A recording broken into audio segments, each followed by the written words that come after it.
Bueno, ¿cómo estáis?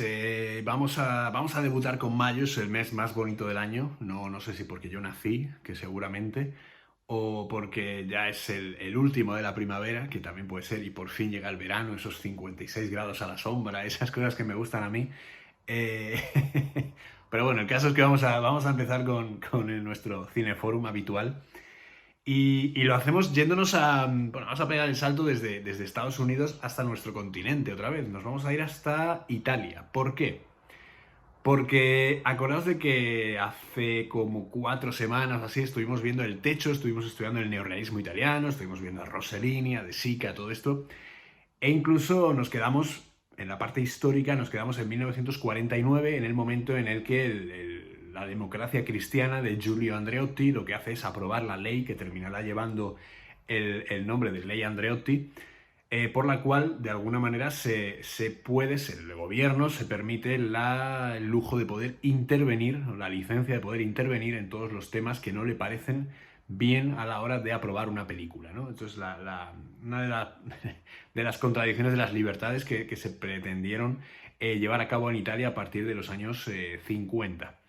Ubicamos el paso del neorrealismo entre el año 1943 y 1955 aproximadamente, aunque luego es verdad que la huella neorrealista ha ido teniendo una proyección hacia otras películas del mismo país.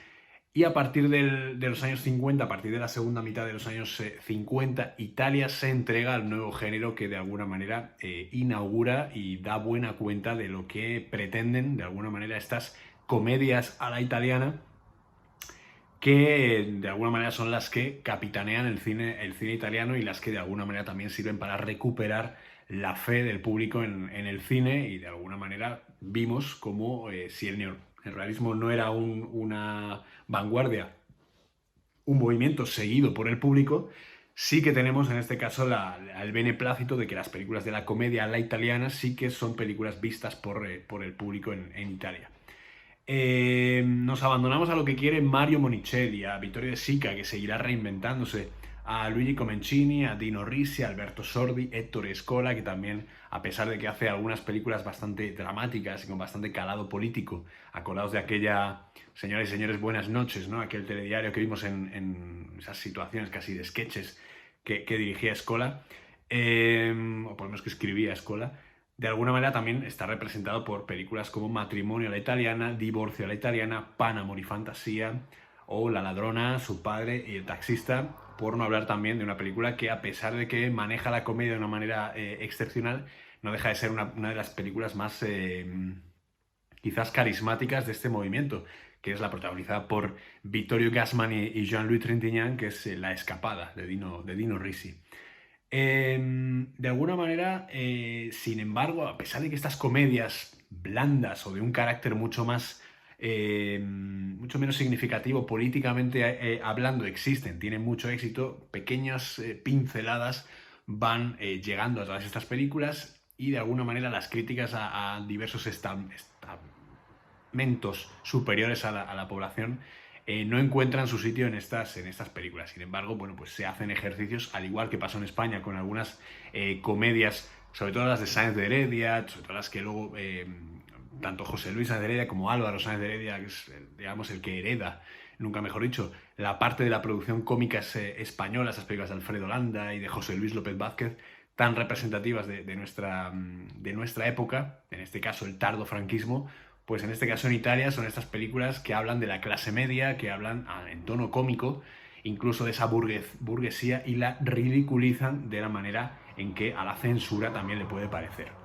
Bien, en este caso hay una parte de los cineastas que se entregan a la comedia italiana, hay otra parte de cineastas que lo que hacen es preocuparse por hasta dónde son capaces de llegar en sus diatribas intelectuales reflexivas y en sus puestas en escena. Es el caso, por ejemplo, de Visconti y Antonioni, que son dos directores que empiezan a explorar sus propios terrenos al margen del neorrealismo y de la comedia italiana. El cine de Visconti tiene una entidad propia, y el cine de Antonioni, por supuesto, tiene otra completamente diferente.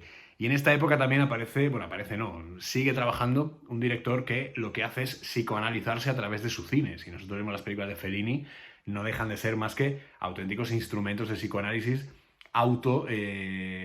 reflexivos en torno a cuestiones que de alguna manera a Fellini le preocupaban de pequeño, de joven y luego de mayor, y que de alguna manera las fue plasmando, convirtiendo, pues, por ejemplo, Roma en un plato de televisión, por ejemplo, convirtiendo todas sus obsesiones de niño, aquella mujer voluptuosa de cuando era niño, pues preocupándose de ponerla en todas y cada una de sus películas para hacerlo de alguna manera también autobiográfico, que tuviera tintes marcadamente felinianos y así crear un estilo. Entonces, estos tres directores van, aparte de la comedia italiana, pues van creando sus propios universos. Y es este momento justo donde aparece el director que nos ocupa hoy, que es Elio Petri. Hoy vamos a ver una película de Elio Petri que es muy importante porque fue una de las primeras películas dramáticas italianas que consiguió pasar la censura. De estas veces que no entiendes muy bien por qué, porque es una película que va a cuello y va a degüello y va prácticamente a machete contra diversos estamentos, especialmente lo que son los estamentos policiales y toda la corrupción que en aquella época se denunció en los cuerpos de policía, en las fuerzas de seguridad del Estado italiano. La película que vamos a ver hoy además tiene para mí uno de los títulos más maravillosos de la historia del cine, que es Investigación sobre un ciudadano libre de toda sospecha, ¿no? Que además en italiano lo voy a buscar y os lo voy a decir porque es maravilloso. Dadme un segundillo, si yo tardo nada. A ver. Esto es Indiana Jones, ¿vale? Esto vas a poner. Mira que tenía todos los títulos preparados. Mira, aquí está. Y este no. Indagine su un cittadino al di sopra di ogni sospetto. O sea, son esta época en la que a los italianos les dio por poner títulos larguísimos a las películas. De hecho, creo que el récord lo tiene Lina Vermüller, que no recuerdo ahora mismo cuál es pero vamos, lo buscaremos y lo hablaremos porque es fantástico.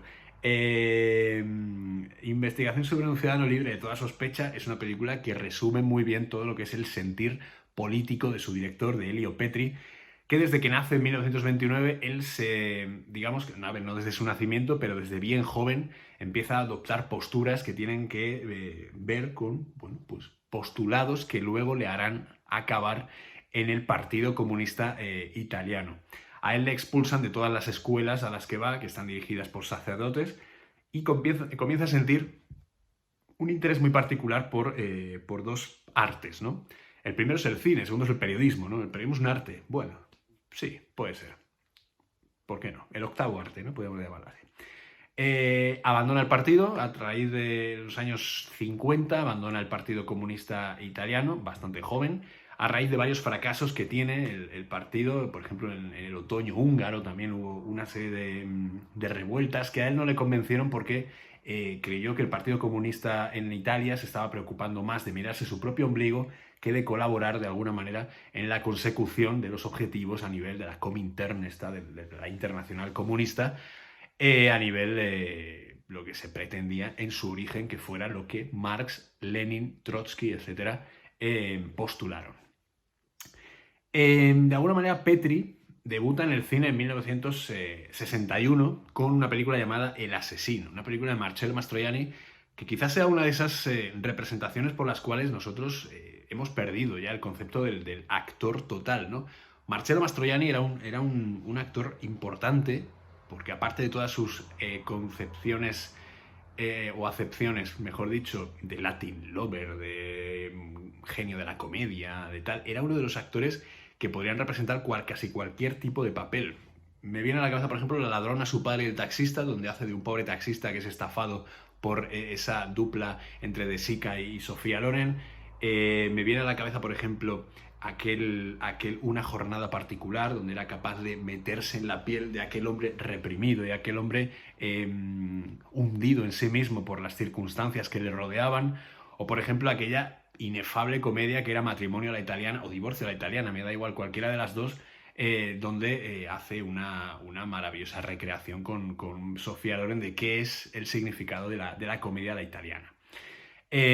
Por tanto, Mastroianni es el actor indicado para meterse en la piel de este asesino y de repente sorprender a los italianos, o no, porque ya están acostumbrados a ver a uno de los actores más importantes de su país, meterse en diferentes tipos de papeles. La película tuvo problemas con la censura y esto hizo que a Elio Petri se le vigilara desde diversos estamentos y se tuviese cuidado con lo que estaba rodando. Casi todas sus películas tuvieron problemas de censura, incluso esta que vamos a ver hoy. Lo que pasa que por lo que sea esta película pasó la censura, no se dieron cuenta de muchas cosas de las que venían. El país se encontraba también en plena renovación y quizás se utilizó esta película como un instrumento de querer denunciar corruptelas y de querer mostrar cosas que evidentemente habían sido consecuencia de y no causa para. Entonces, este es el pequeño matiz que podemos hacerle a esta película. Entonces, la obsesión de Petri era siempre mostrar o tener cierta preocupación por la clase trabajadora, por los problemas de la clase trabajadora.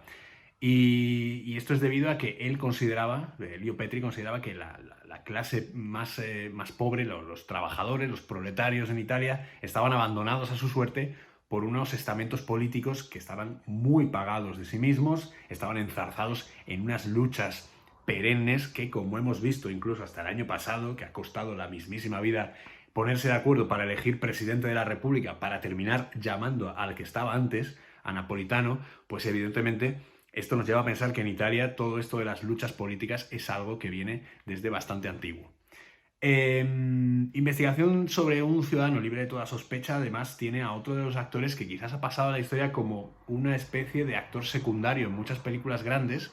De hecho, muchos de los aficionados al western se acuerdan de Gianmaria Volonté porque es el coprotagonista de Clint Eastwood en La muerte tenía un precio. Y de alguna manera es quizá ciertamente uno de los actores más importantes de la segunda mitad del siglo XX en Italia. Y lo lanzo así al vuelo porque lo creo así. Es un actor que era capaz también de meterse en muchísimas películas y en muchísimos papeles, pero se le daban muy bien todos aquellos papeles que estaban al límite. Papeles que a lo mejor en los cuales Mastroianni podría resultar un poco excesivo, podría resultar un poco histriónico. A Gianmaria Volonté le venían de manera como anillo al dedo. Entonces, esta película consiguió el Oscar a Mejor Película de Habla No Internacional, fue el octavo para Italia, si no recuerdo mal, y solamente estamos en el año 70, os imaginaos, en la trayectoria de Italia en Estados Unidos ha sido bestial. Y tiene un gran predicamento internacional esta película. Es presentada en numerosos festivales, tiene muchísimo éxito y a Elio Petri se le considera entonces como uno de los autores fundamentales del cine político en la Europa de los años 70. No obstante, bueno, él gana el Oscar por esta película y al año siguiente consigue la Palma de Oro en Cannes con otra película con Gianmaria Volonté sobre otra trama política, en este caso de corrupción y de clase trabajadora, que es La clase obrera Valparaíso, una película también bastante importante. Entonces, de alguna manera, yo para esta película, que además es una película frenética, es una película que empieza aquí, además empieza con la banda sonora de Morricone, eso ya es un síntoma de que lo que vamos a ver va a estar muy bien acompañado por una banda sonora excesivamente justificada por todos los movimientos que va a haber. Vamos a ir acompañados en una especie de balsa, en una de estas venecianas, ¿no? Una góndola veneciana a través de la podredumbre más absoluta de las fuerzas de seguridad del Estado en Italia. Y las formas que Elio Petri utiliza en esta película para atacar a estas fuerzas de seguridad son bestiales. Y es una película que hoy, evidentemente, estaría entre una más de muchas de las que se producen en contra de eso que es fácil. Sin embargo, Petri lo fácil lo convierte en, podríamos decir incluso temerario. Me voy a permitir el lujo de utilizar este adjetivo. Atentos a todo el armazón narrativo que utiliza Elio Petri para contar la historia del detective, del policía que interpreta Volonté, y sobre todo, fijaos en muchas de las cuestiones que tienen que ver con el pasado más reciente de Italia, todo ello identificado en el papel, en la cara, en el rostro, en los gritos, en los gestos de un Gianmaria Volonté, para el cual yo creo que esta película fue quizás uno de los mayores hallazgos.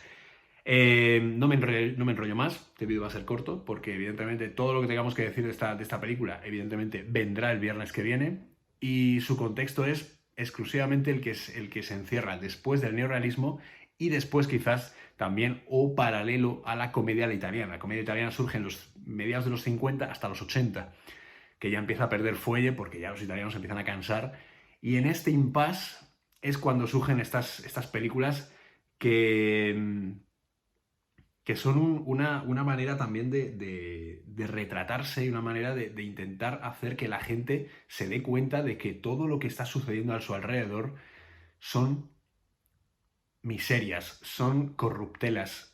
Nos piden que hagamos esfuerzos, o les piden en esa época que hicieran esfuerzos a nivel económico, a nivel social, para luego repartirse los impuestos entre los poderosos. Acordaos de aquella película que vimos también italiana, os la he nombrado antes, señoras y señores, buenas noches. Acordaos el año pasado también de Ensayo de Orquesta de Fellini, aquel coro que cantaba en esa iglesia que al final terminaba derrumbándose. Acordaos también del Gran Atasco, basada en la obra de Cortázar, que dirigió Comencini, si no recuerdo mal, o Monicelli, uno de los dos, que tenía pues a toda la Florida, a Fernando Rey incluso, que pasaba por ahí, a Gerard Depardieu, Ángela Molina, o sea, acordaos de aquello que era el país metido en un atasco, ¿no? Entonces todo esto nos lleva, o es la consecuencia de todo lo que estos cineastas están haciendo a través de estas pequeñas películas que de nuevo vuelven a mostrar, y ahora de una manera mucho más feroz, todo lo que es la problemática de la corrupción en un país como Italia. Esto debe ser el ADN mediterráneo, porque vamos, de la marinera. Además, es una película que tiene mucho que ver no con las cosas que se hacían en España, pero sí con ese primer cine que empezó a ver en España en los años 80, sobre todo ese primer cine policíaco que vino después del cine kinky, que de alguna manera encuentra su cenit en El Crack, por ejemplo, de José Luis García, que son esas películas policíacas que recuperan esa manera de interpretar la transición y esa manera también de encontrarse con todo lo más oscuro de la sociedad española. Y aparece también la serie aquella de La huella del crimen, aparece también las películas de Vicente Aranda, empieza un ejercicio de cine que luego va derivando y que dura muy poco, pero es muy interesante ese diálogo también entre Italia y España. Así que, así que nada, que nos vemos la semana que viene con Investigación sobre un ciudadano libre de toda sospecha. Ojo al título porque es clave para entender toda la película y sobre todo para significar a nuestro protagonista encarnado, ya os digo, para mí, el mejor papel de toda la carrera de Jean-Marie Volonté. Así que nos vemos la semana que viene, pasad buena semana y disfrutad de la película.